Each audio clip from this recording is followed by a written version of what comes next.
Olá pessoal, sejam muito bem-vindos ao nosso Café com Bíblia. Hoje nós vamos fazer um estudo de um texto um tanto quanto misterioso. Esse texto bíblico de Juízes, capítulo 6, dos versículos 36 até o 40, é um texto que quando eu era criança sempre me perguntava: por que será que alguém iria pedir uma prova a Deus? E também por que Deus iria aceitar essa aprovação de alguém?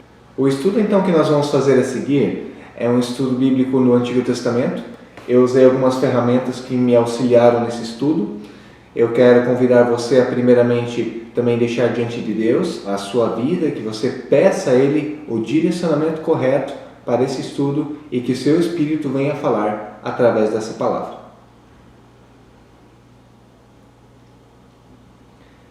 Eu quero convidar você agora para fazer uma leitura silenciosa do texto.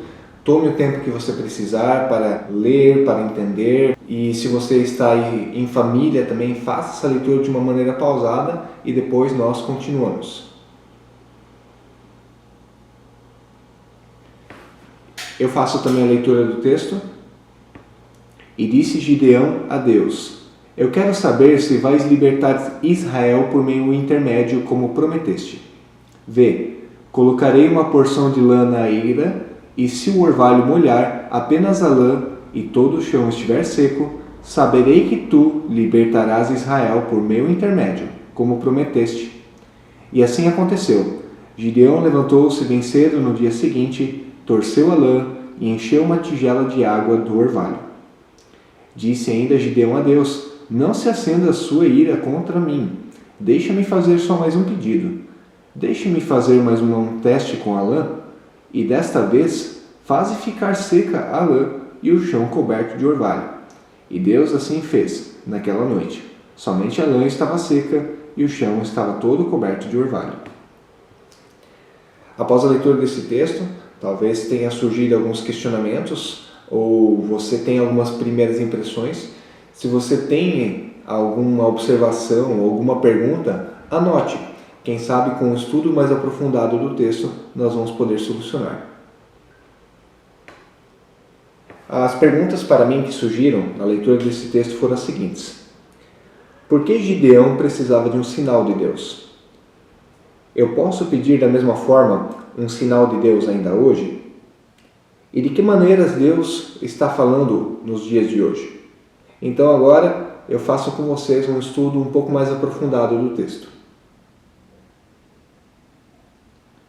O contexto de Juízes é uma coletânea que fala a respeito de pessoas que foram colocadas como líderes da nação de Israel em tempos onde Israel, habitando na terra de Canaã, foi atacada por inimigos e também é um dos momentos mais críticos para essa nação.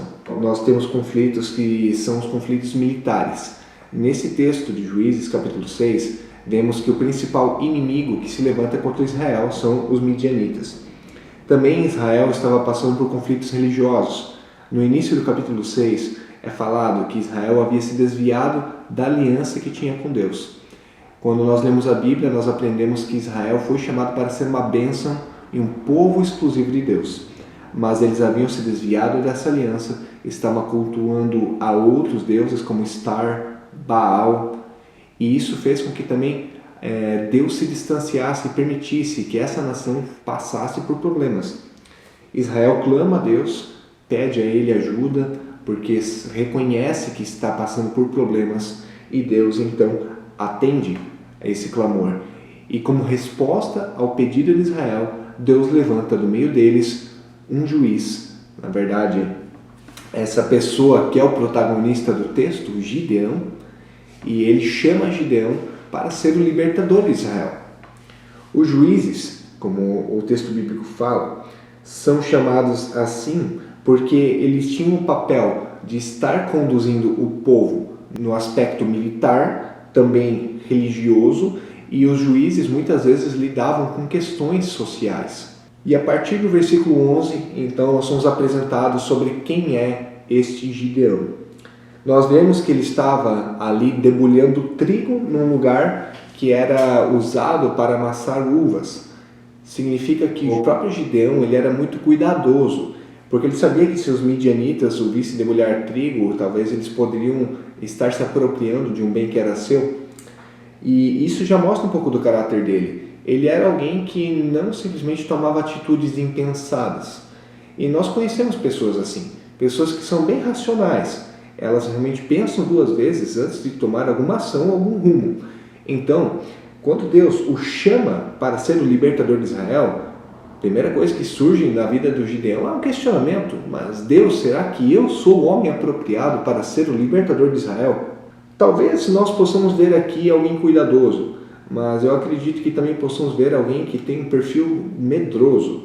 Gideão ele poderia ser preocupado por não errar por excesso, mas eu acredito que também lá no fundo do seu coração ele tinha um pouco de medo, porque isso aí é uma missão muito grande. O chamado de Deus era um chamado que faria com que ele se confrontasse com duas realidades muito complicadas. A primeira realidade, se ele fosse um libertador, isso significa que ele iria para a batalha. E eu não sei o quanto que deve se passar na vida de alguém que está indo para uma guerra, mas a possibilidade da morte, de você conduzir pessoas para uma derrota, é um peso muito grande. E também Gideão sabia que se ele fosse o grande libertador, ele teria que se confrontar com a cultura do povo. O povo de Israel já estava muito entregue a cultos, a outros deuses. Sabendo disso, Gideão teria que propor uma reforma política, religiosa muito grande. Então, é neste momento também que Gideão pede um sinal. Ali no versículo 17, os sinais na Bíblia eles têm uma característica de confirmar aquilo que Deus está querendo fazer. Como lá em Êxodo capítulo 4, versículo 13 até o 7, nós vemos que também Moisés pede a Deus que ele possa enviar um sinal que comprove que Deus está com ele, e Deus faz com que o seu cajado se torne uma serpente. E ele também diz, agora você quando for diante do rei do Egito, você também use isso como sinal da minha presença. Então os sinais eles acompanham os profetas, eles acompanham os servos de Deus como um tipo de confirmação especial para aquele chamado ou para aquela missão. E depois que Gideão tem esse sinal de Deus, então ele se sente encorajado, ele sabe, Deus está com ele. A primeira grande prova, então, no versículo 25 e 26, é derrubar o poste ídolo que o pai tinha. Lá no lugar daquele monumento, o Gideão oferece um sacrifício a Deus, mostrando que o culto a Baal havia sido derrubado e agora chegou a hora do grande Deus, o Deus de Israel, agir. E isso gera reações mistas, porque uma parte do povo o queria matar. Disse, mas isso é um absurdo, ele está destruindo o templo de Baal. Mas lá no versículo 31, até Joás responde à multidão, vocês vão defender a causa de Baal? Estão tentando salvá-lo? Quem lutar por ele será morto pela manhã. Se Baal fosse realmente um deus, ele poderia defender-se quando derrubaram seu altar. As pessoas estavam também do lado de Gideão, e isso foi muito importante para a vida dele. Mas a segunda prova, que vem lá no versículo 33 a 35, é a prova militar. Agora o Gideão ele vai enfrentar a ira dos povos inimigos. E para isso, então, chegamos aqui no contexto do nosso texto. Gideão pede a Deus um sinal. E ele diz, se você, Deus, deseja de fato que eu liberte Israel, por favor, confirme isso para mim, para que eu possa ter certeza do lugar que eu estou indo, do terreno que estou pisando. O texto não é tão misterioso, ele é bem fácil de entender, na verdade. Alguns elementos aqui do texto que talvez sejam um pouco estranhos a nós é a lã. A lã ela era usada muitas vezes como um pelego, hoje é muito mais um enfeite, até no Rio Grande do Sul, né? Isso não foge muito do contexto. Já fui em várias casas onde que existem pelegos que são colocados ali para proteger os móveis ou até para gerar um conforto a mais.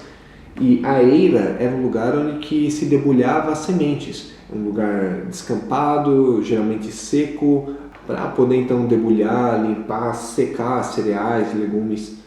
E a primeira confirmação que Gideão pede a Deus para saber se de fato era essa a sua missão, Gideão pede, então Senhor, que pela manhã esse pelego lá na eira, ele possa estar encharcado e o chão em volta estar seco. E é isso que acontece, no dia seguinte ele vai, ele enxerga o pelego, ele encosta no pelego e é realmente muito difícil a água do pelego sair da lã. Uma vez que a lã está molhada, ela demora a secar e a primeira confirmação vem. A lã está molhada, o chão está seco. Então o Gideão ele pede agora mais uma vez a confirmação de Deus, dizendo assim, então que pela manhã seguinte a lã possa estar seca e o chão em redor estar molhado com o orvalho da manhã. E é da mesma forma isso que acontece. A lã está seca e o orvalho, ele molhou, encharcou o chão em volta. Então, o que me chama a atenção no texto é que quem pede o sinal é Gideão e Deus prontamente atende o seu pedido. Até ali no versículo 39 diz, não se acenda a tua ira, Senhor, contra mim.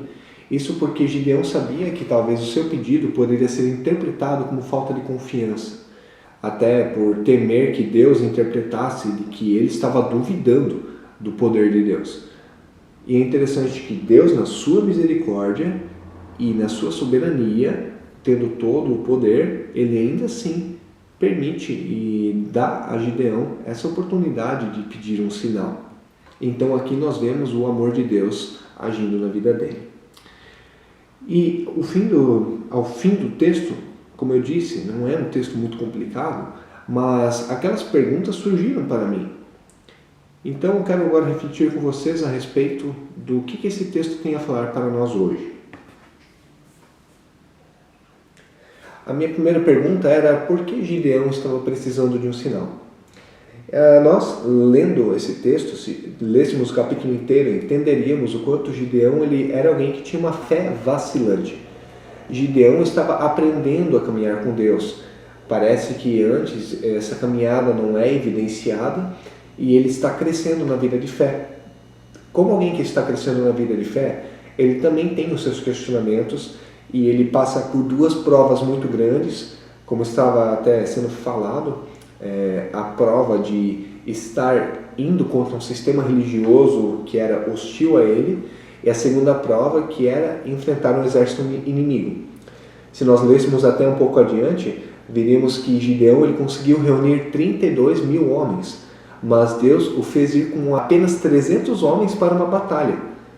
Então Deus ele trabalhou na vida de Gideão de uma forma incrível e de formas que nós talvez também duvidaríamos e teríamos essa vacilação, talvez não dúvidas a respeito de Deus, mas a respeito de nós mesmos.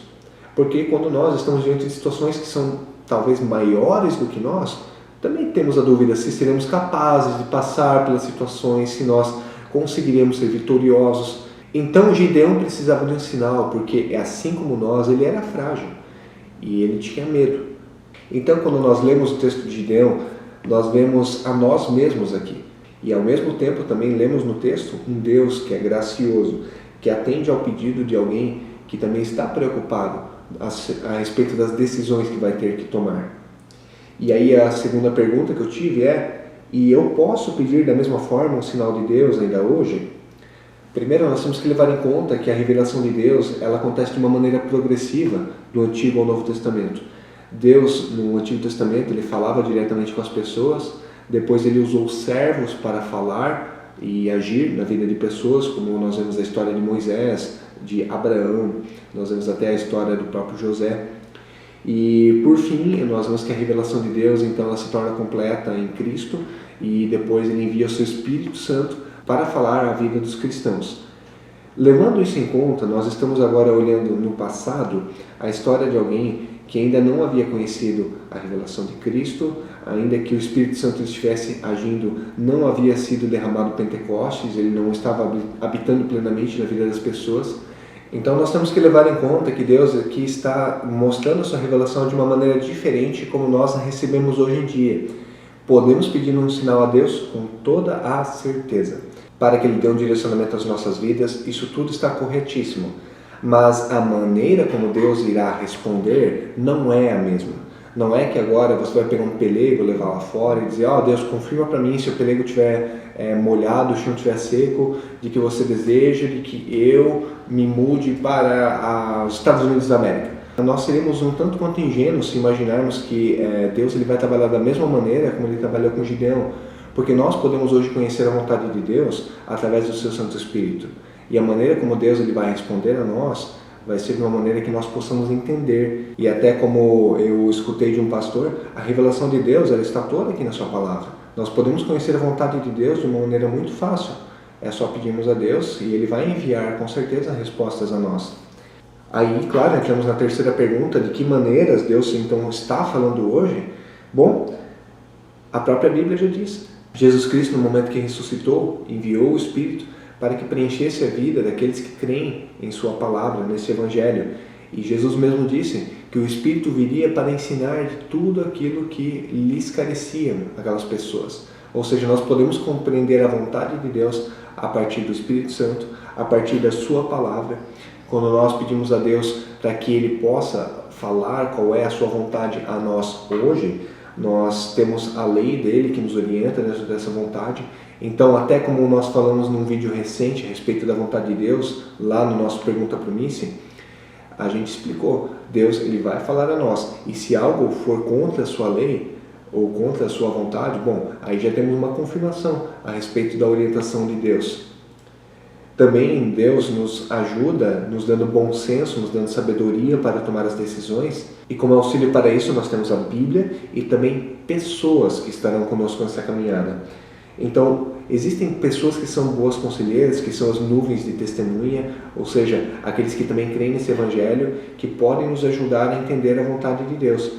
Aqui, no contexto de Gideão e no nosso contexto, Gideão vivia numa realidade que nós hoje vivemos de uma maneira diferente, porque o Messias já veio, o Espírito Santo já foi derramado e nós já podemos compreender a vontade de Deus na sua totalidade. Então, quando às vezes nos perguntamos, mas será que Deus ele deseja isso para a minha vida? Será que não? Ou então já recebemos uma confirmação de Deus pelo meio de uma pessoa, pelo meio da sua palavra, não vá por esse caminho, não vá por esse meio, mas ainda assim negamos e dizemos, não, mas eu quero uma confirmação maior, Deus, eu quero que Tu possa enviar um sinal grandioso. Talvez nos arriscamos a nos tornarmos as pessoas de quem está sendo falado na parábola do rico de Lázaro. Lá, em Lucas 16, versículo 29 a 31, é contada uma história a respeito de um homem que já está no inferno, e ele pede então a Abraão que ele pudesse voltar e contar aos seus parentes de que existe um inferno, para que os seus parentes se arrependessem, para que eles obedecessem à vontade de Deus, e Abraão responde, eles têm Moisés e os profetas, eles que os escutem. Não, pai Abraão, disse ele, mas se alguém dentre os mortos fosse até eles se arrependeriam. Abraão respondeu, se eles não escutam a Moisés e aos profetas, tampouco se deixarão convencer, ainda que alguém ressuscite dentre os mortos. Jesus Cristo mesmo ressuscitou. Ele enviou o Espírito para que pudéssemos compreender a vontade de Deus. Hoje tem pessoas que estão recebendo sinais de Deus, recebendo uma orientação, mas não as obedecem porque elas são teimosas, porque o seu coração não é entregue totalmente ao Senhor. A gente pergunta pela vontade de Deus, mas será que nós estamos dispostos a obedecê-lo? Porque aqui, Gideão está recebendo um sinal claro de que Deus o estava chamando para a batalha. Mas será que ele iria obedecer, mesmo com todos os sinais? Deus tem chamados para nós, Deus tem uma vontade para nós. A pergunta é, o quão estamos dispostos a obedecer à vontade que Deus tem para nós? Será que, como Gideão, nós iríamos para a batalha com 300 soldados contra milhares de outros? Será que nós iríamos contra o nosso sistema religioso ou mesmo contra ideais mundanos para glorificar o nome de Deus? Eu me pergunto, se às vezes nós não somos como Gideão, se nós sabemos claramente a vontade de Deus e ainda assim nos falta a coragem, não por agora a desconfiança da minha capacidade, mas por desconfiança de Deus. Essa palavra bíblica a respeito de Gideão mostra para mim, pelo menos, de que Deus ele tem uma vontade que é boa para a minha vida. E não quer dizer que seja uma vontade fácil, mas que é melhor. Acredito que Deus ele hoje trabalha através do seu Santo Espírito, através dessa palavra, através de pessoas para nos orientar em sua vontade. E acredito também que Deus ele tem um plano muito grande para a tua vida. Desejo que assim como Gideão, você possa receber esses sinais de Deus, que Ele mostre a você o caminho e você possa obedecê-lo, ser um exemplo, assim como Gideão também foi. E chegamos aqui ao final do nosso estudo. Também, se você tiver alguma pergunta ou quiser contribuir com algum tema, algum texto bíblico, fique muito à vontade. Nós também teremos logo o nosso Pergunta para o Mice. Se você tem alguma pergunta para nós respondermos, nós então estaremos tentando fazer da melhor maneira. E se você ainda tem algum motivo de oração, algum pedido ou algum agradecimento, compartilhe conosco para que no domingo possamos estar orando com você. Desejo a todos uma abençoada semana e fiquem com Deus.